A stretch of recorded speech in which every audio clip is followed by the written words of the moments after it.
This is one of my planted shrimp tanks, and its current setup is surprisingly easy to build and maintain. This type of tank is perfect for cherry shrimp and other types of Neocaridina such as the orange neos that I currently keep in it.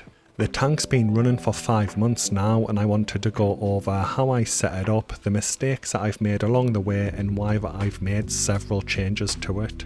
I started with a 25 litre or 6.6 US gallon tank, which should comfortably support between 50 and 100 shrimp, just like my other tanks once I've built it out. Adding a background is optional, but I decided to spray the back pane with water and applied a black window privacy film for a cleaner look.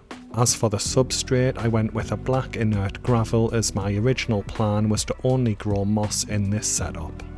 Since I hadn't used this brand of gravel before, I tested it by pouring some of it into a bucket to see if there was any dust clouding issues.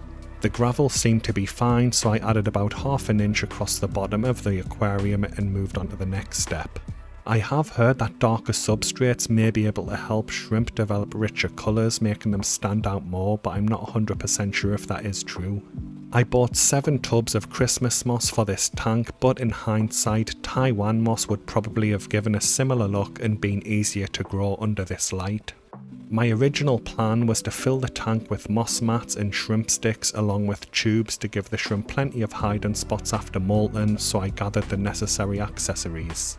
To make these shrimp sticks, I tied some of the thread to one end of a 5mm wood dowel stick and then placed moss against them and wrapped the thread around it over and over and over to secure it. I used 2 different lengths of dowel, one to position horizontally across the back of the tank and one to position vertically along the sides. To hold the sticks in place, I found some 5mm airline suction cups that work perfectly, allowing you to easily attach the sticks anywhere in the tank.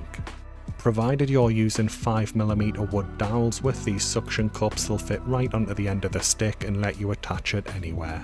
For lighting, I opted for a very cheap Ciora light, which should be sufficient for moss growth due to its low power. After filling the tank with water, I added some tap water conditioner to ensure that the beneficial bacteria and archaea will survive from the start. I placed 3 shrimp sticks on the back panel of the tank to create grazing areas for the shrimp, and then I added 3 vertical sticks on the side panels to maximise the available space. This is what the tank looked like at this stage of the setup, and I was surprisingly happy with it. Since there's no fast growing stem plants in this tank, I decided to add a cheap sponge filter to help maintain water parameters for the shrimp. I squeezed the air out of the filter to help keep it submerged and positioned it on the back left corner of the tank. I've heard that shrimp tubes can boost breeding yields as they provide a safe hiding spot for the females after their molt. Again, I'm not sure if this is true, but I decided to add some glue to it and put Christmas moss on the tube as well. I created some moss mats by using moss, thread and some stainless steel grids. Again, this is another simple process, and you just place the moss onto the grid and then wrap the thread around it repeatedly to hold it in place.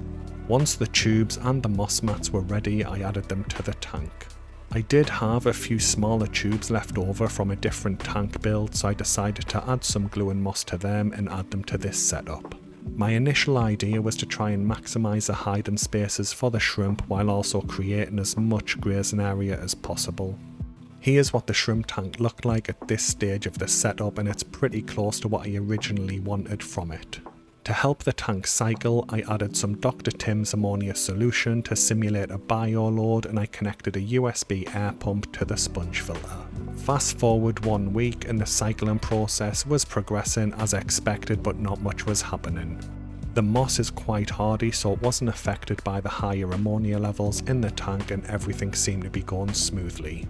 However, by the 2nd week, the absence of fast-growing stem plants or floating plants was obvious, as green spot algae, green dust algae and some brown diatom algae was starting to grow in the tank.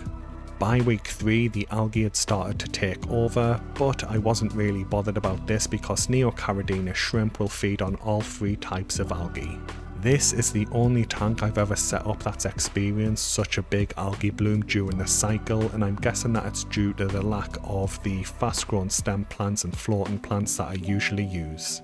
By week 4, the tank had essentially turned into an algae farm, but this was a good sign that life was starting to develop in here. The cycle was also almost complete as ammonia was being processed into nitrate within 1 day, but the nitrite into nitrate was lagging behind. By week 5, the tank was finally able to process a dose of 2 ppm of ammonia down to 0 ppm ammonia and 0 ppm nitrite within 24 hours. This is what the tank looked like at this stage, and as you can see, the algae has taken over. I ordered my shrimp, but I did know they'd take a few days to arrive, so I decided to clean the tank a little bit since the algae was starting to take over. I wiped down the front pane to remove the algae and performed a large water change using the siphon to try and catch as much of the algae and debris as possible. Afterward, I refilled the tank with regular tap water, but as you can see, there's still quite a bit of free floating algae in the tank. I added a tap water conditioner product to neutralise chlorine and chloramines that could harm the beneficial bacteria in the filter, and I dosed some shrimp salt to increase the GH to safe molten levels for the shrimp. In hindsight, this might have been a bit of a mistake as different types of beneficial bacteria and archaea thrive at different pH and GH conditions, so I probably should have added the shrimp salt at the very start of the cycle. Regardless, I checked the GH levels afterwards and everything was looking good. A few days later my new shrimp arrived, but I only filmed these clips in portrait mode for a short, so I do apologise if the footage looks a little odd zoomed in. I placed the shrimp in a container with the water that they were shipped in and used a pipette to slowly drip water from their new tank into the jar to acclimatise them. After 24 hours of using the pipette method every 20 minutes or so, I carefully netted the shrimp up to avoid transferring the water they were shipped in and moved them into their new tank. It did take an hour or two for them to settle in, but they did soon begin feeding on the algae that was in their new home. Fast forward 90 days after their initial setup and I decided to break down a different tank that I was in the process of cycling for some blue Neocaridina shrimp and move the limnophila over to this tank. I removed the floating plants, the moss mats, the tubes and some shrimp sticks from the back of the aquarium, and you can see how much algae is floating around in here due to the amount of excess nutrients in the water. This limnophila is planted in a regular pot that has around a ½ an inch of dirt at the bottom and then is capped with about an inch of gravel.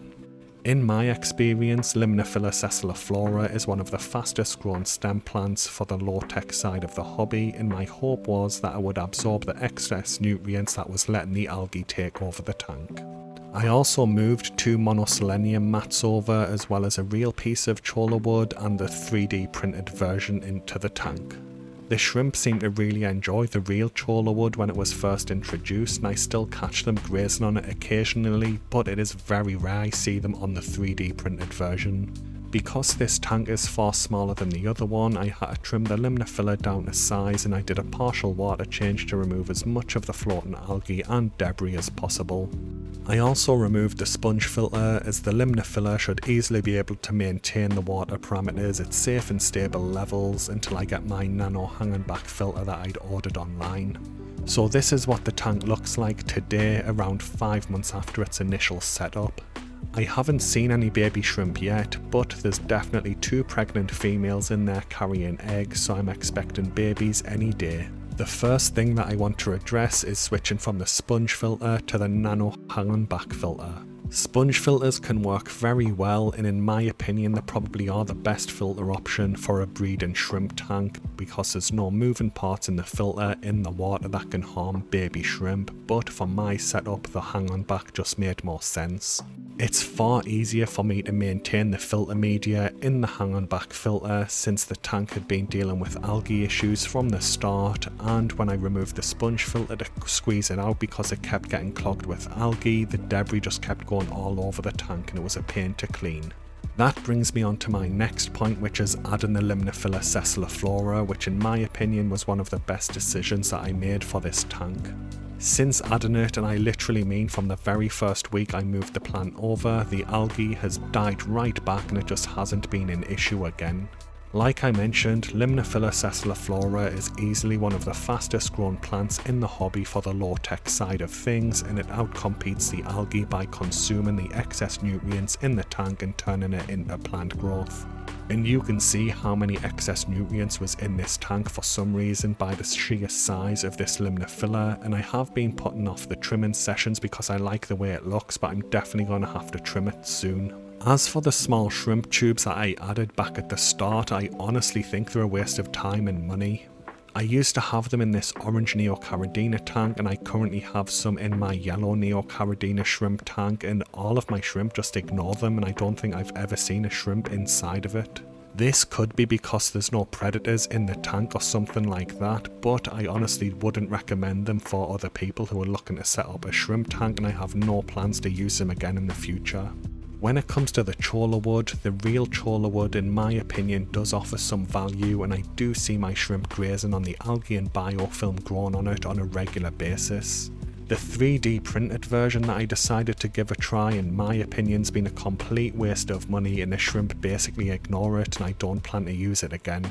Initially, I thought the monoselenium plant wasn't really doing much in this tank as it didn't grow for months and months, but it just seems to have been adjusting to the water parameters, and for the last couple of months it's been grown very quickly and the shrimp have started to graze on the algae and biofilm on it. Finally, let's talk about orange Neocaridina shrimp, because these have been more challenging than the other shrimp I've kept to date. I've seen some people say that there's no difference between the different colour varieties of Neocaridina shrimp, but that definitely hasn't been my experience. My red cherry shrimp, yellow Neocaridina shrimp and Bloody Mary shrimp have all been very easy to keep, but my orange Neos just consistently had issues. This is actually the third time I've tried to get a breeding colony of orange Neocaridina set up, and I just kept having issues with high fatalities, and I just put it down to a weak line and my water parameters taking their toll as they adjust. If you are setting up your very first shrimp tank, I'd recommend you start with red cherry shrimp as they are cheaper, they're easier to find in stores, and in my experience they are far hardier than these orange ones. I also had an issue because the original batch of orange Neocaridina in this tank ended up all being female, so it's put them around 1 month behind the Bloody Mary shrimp in terms of breeding, even though I added both groups to their respective tanks at the same time. Once I realised they were all female, I did order another batch of 10 and I was lucky enough to get a male, and now they have started to breed in the tank.